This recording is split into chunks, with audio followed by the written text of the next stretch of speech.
The Grasslands. Living sculpture, the most telling of all chronicles. For on each hill and grassy plain, in every valley and stream bed, the history of the earth is written.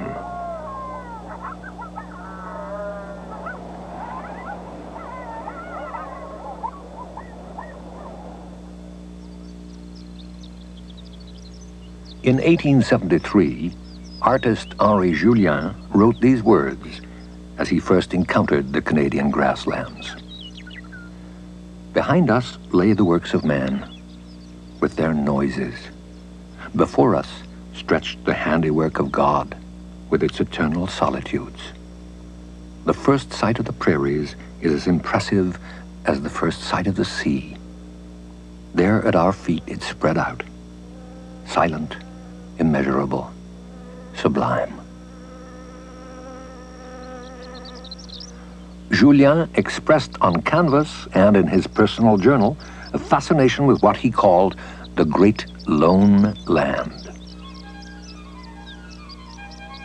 A land stretching endlessly, sweeping to the horizon, merging with the vastness of the sky. Featureless expanse, this is what the eye first perceives. But closer scrutiny reveals much more.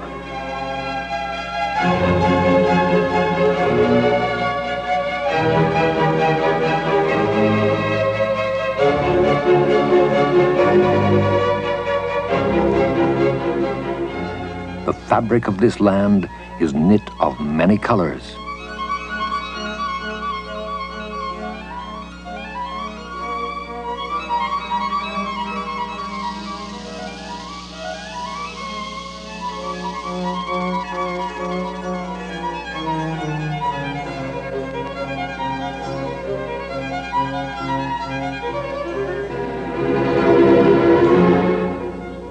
The grasslands are found in North America as a huge pocket in the continent's center, a land mass encompassing thousands of square kilometers.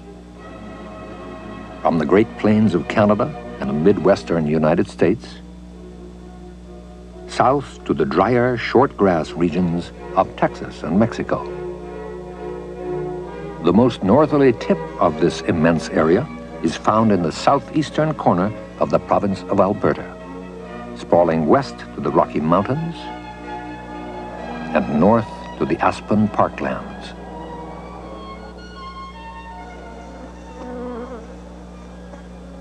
A wealth of habitats composed of numerous species, each perfectly fitted to its own niche. But how did this abundance of life originate? Early man had this myth about the origins of life. Genesis began with the old man, Nape, the creator. There was nothing at first, but he changed all that. He changed it because he was lonely and he was tired, and that was the way of it. First, he drew the largest circle and created the earth, the mountains, and the plains.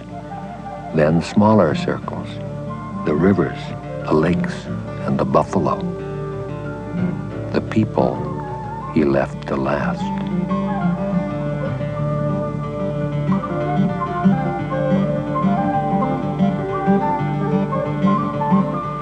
Circles within circles, seasons and cycles.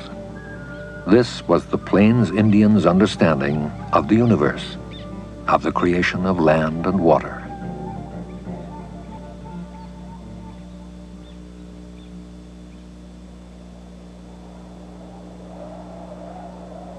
Modern man has a different theory.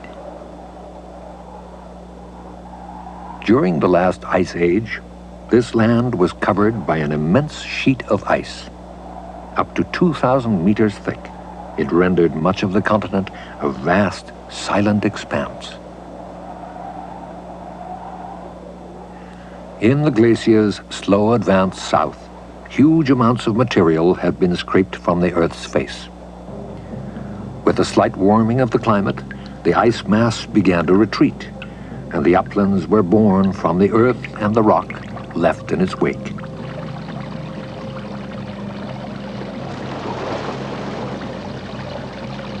The glacier had brought the rock that was to be the foundation of the grassland.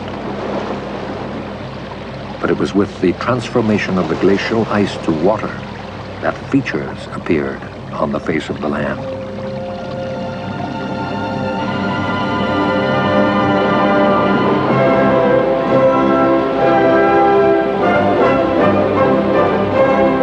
From solid to fluid, the ice transformed, yielding torrents of meltwater, carving, eroding, moving tons of sand and silt in its headlong rush. Meltwater engraved in the earth an elaborate system of drainage.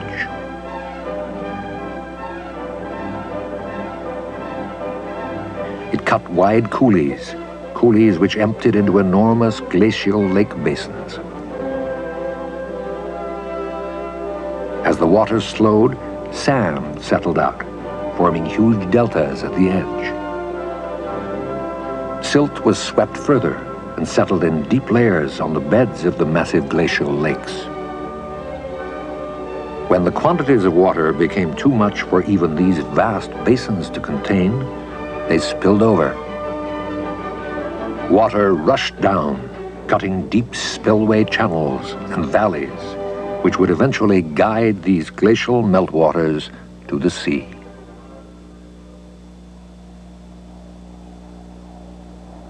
The labors of ice and water are starkly visible today. They created the foundation for a new landscape, the dawning of a new age.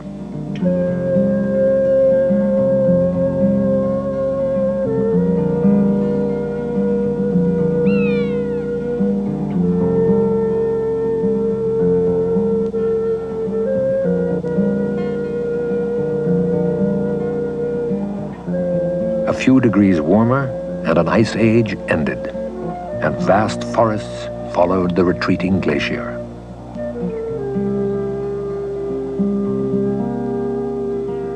Warmer still, and the trees gave way to a species better adapted to the drying climate: grass.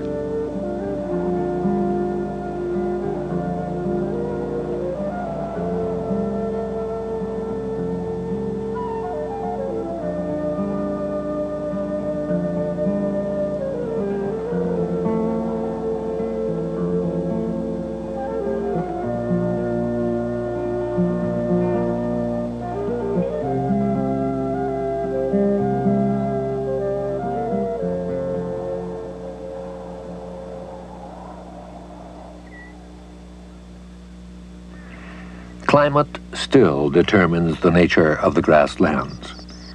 Wetter conditions near the mountains and to the north encourage lush, tussocky fescue grass.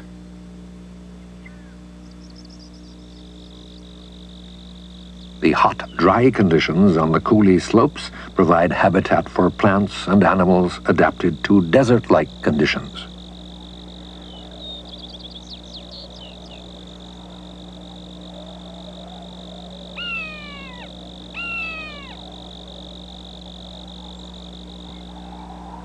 But the largest single area of the grasslands is the result of a moderately arid climate. This is the mixed grassland. It is characterized by a wealth of plant species: spear and wheatgrass, blue grama, and needle and thread, and home to many animal species.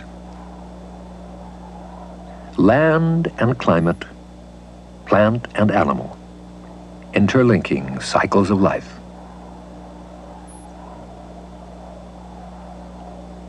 The Richardson's ground squirrel is a significant link in this vital chain.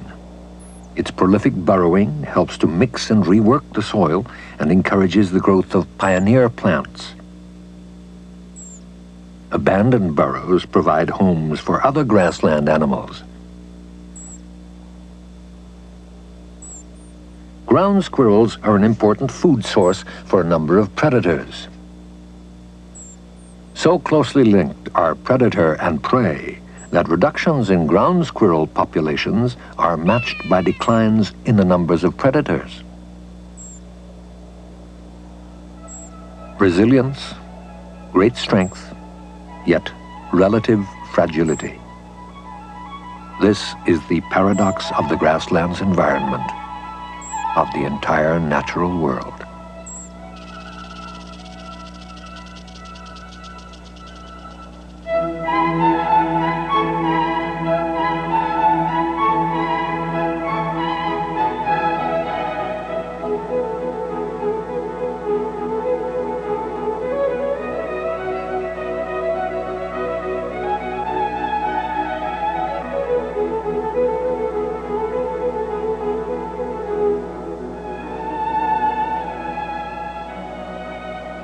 In 1879, Sir Cecil Denny, a British nobleman, recorded in his journal,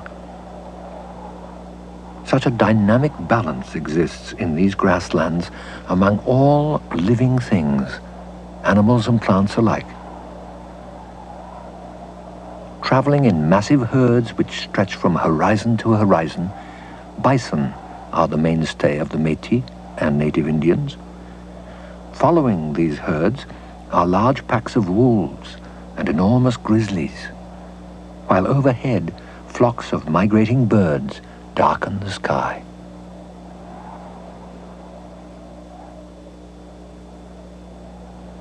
Now, the buffalo, wolves, and grizzlies are gone.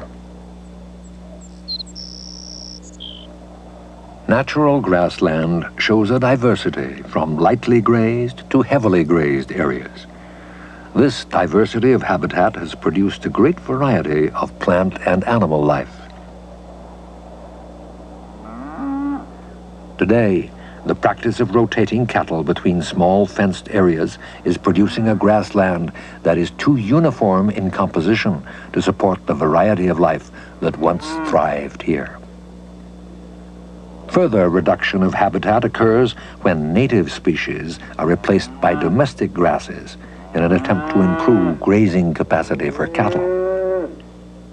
Man will always exploit natural resources. It is essential for his survival. But modern pressures on the land are drastically and irreversibly reducing the natural habitats and consequently the variety of species which can survive. Only 100 years ago, an early settler wrote these words in her diary. "Harvest time came, with its warm, sunny days, wealth of vegetables, and golden grain. The rustle of the yellowheads, the whispering of the leaves, the lowing of the cattle, and embodying all the great heart of this new land, throbbing with the promise of a prosperous future."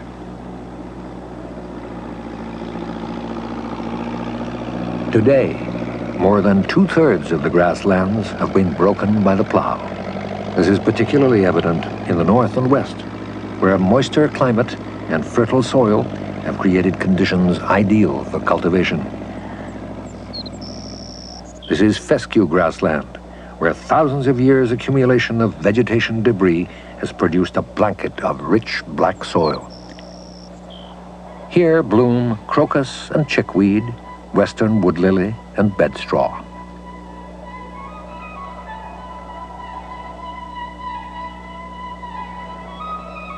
Each landform reflects its own unique blend and balance of life. Each is marked by the particular species of flora and fauna that have adapted to it and its prevailing climate. But some areas of the grasslands are much more a direct reflection of the underlying landform than of the climate. Where glacial action left little cover, the bedrock of the prairies lies close to the surface. Salts in the bedrock are slowly dissolved and carried upwards by soil moisture, forming a hard, cement-like layer in the shallow soil. Gradually, the soil is eroded to reveal the hard pan layer, and a blowout is formed. Here, vegetation is sparse and desert-like. Areas of blowouts in the grasslands encompass hundreds of square kilometers. The remains of glacial lake beds also form extensive level areas on the uplands. When most of us visualize prairie, it's this flat lake bottom landscape we think of. Underlying deposits of glacial sediment, once carried by meltwater, encourage a wealth of plant life. And because of this productivity, many of these level depressions are now cultivated. Sagebrush is sometimes found thriving in the finely textured soil.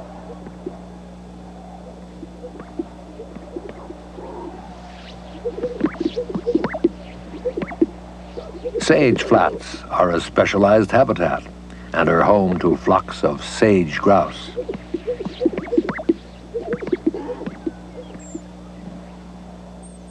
The sage provides an important food source for deer and pronghorn, especially in winter.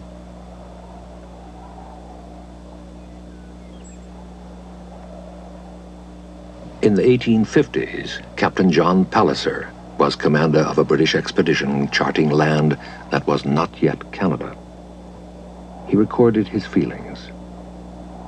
For well over 2 weeks now, we've trekked through arid frontier fit for neither man nor beast. The most uninviting, desolate region witnessed to date. An arid frontier, perhaps, but rich in unexpectedly lush habitats.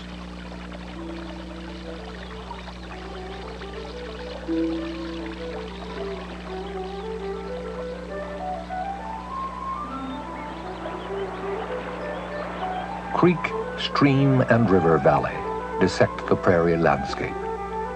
Water gives life. Life for shrubs and trees, for buckbrush and rose thickets, for stands of willow and cottonwood.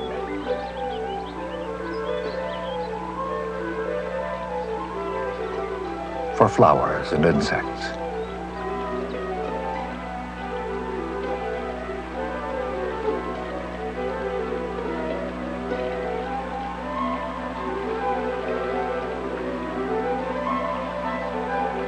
Food for songbirds. Prey for the predator.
Verdant threads crossing the arid uplands.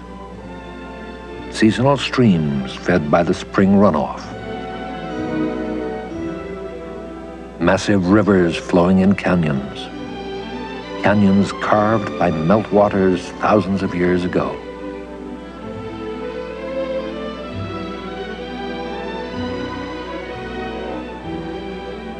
Through vast stands of cottonwoods they run. Beside desolate badlands, beneath towering cliffs. An array of habitats are afforded by these flowing waters.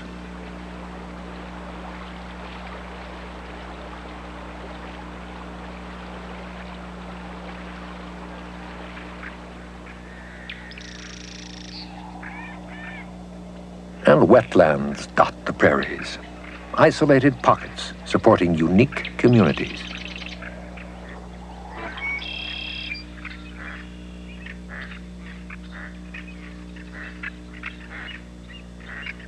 Ponds, maintained by rain and runoff.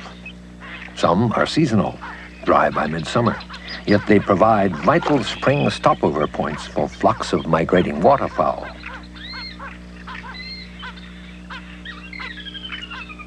Often they are no more than mudflats for the probing bill of the yellowlegs and dowitcher.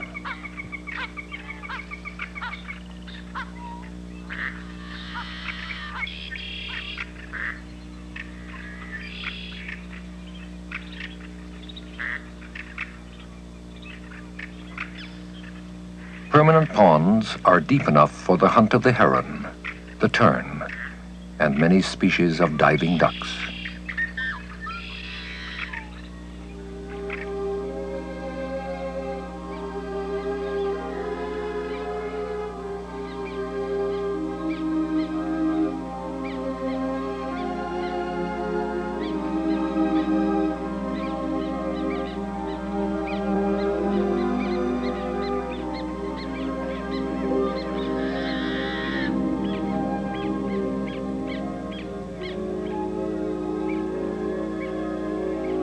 Lakes, swelling and shrinking with the vagaries of rainfall, yet mere echoes of the vast glacial lakes of which they are remnants.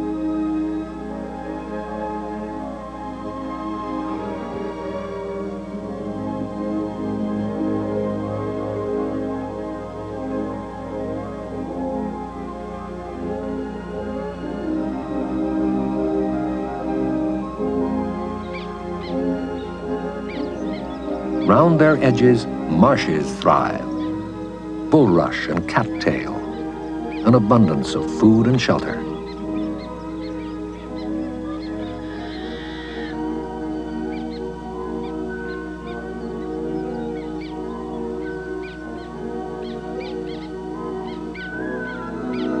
And saline ponds with plants adapted to the high concentrations of bedrock salt leaching upwards. Heliotrope, alkali cordgrass, salt meadow grass thrive on these mineral-encrusted shores.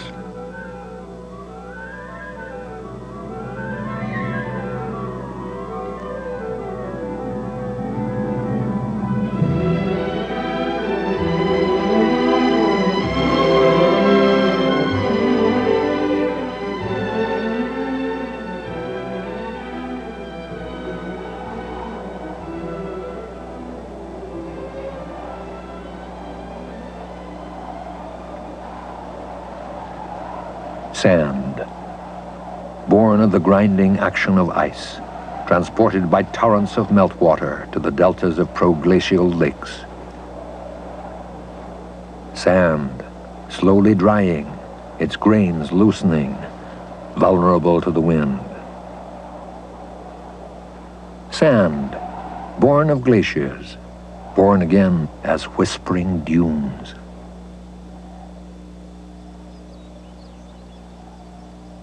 Sandgrass, scurf pea, skeleton weed, and sand rocket. Pioneer plants. Their roots stabilize the restless sand.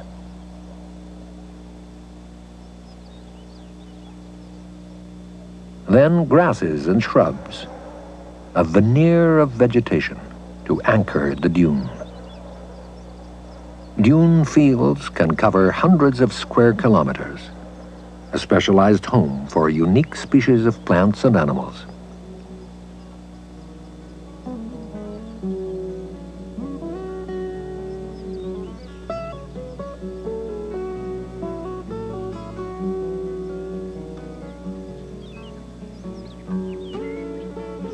In more sheltered sites, shrubbery abounds, and stands of aspen and willow thrive, shelter for large numbers of mule deer.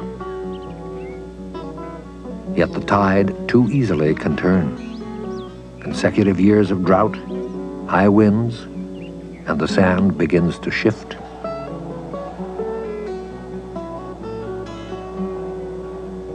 An active dune ready to be once more reclaimed. Nature's dance, over 10,000 years old.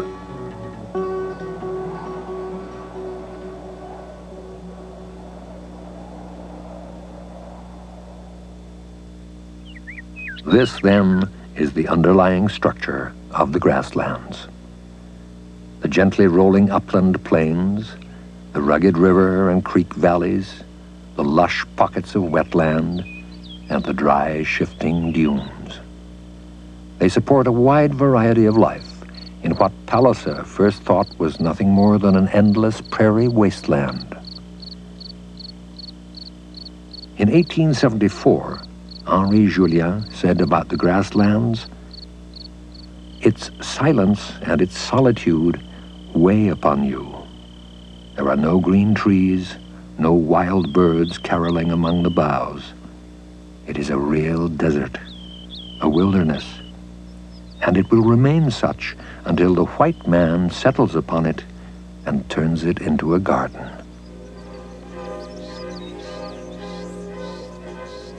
Today, our garden is threatening the very existence of this wilderness.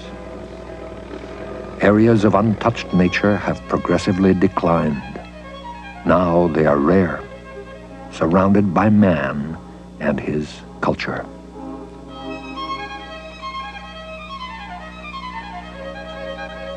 Man is inescapable.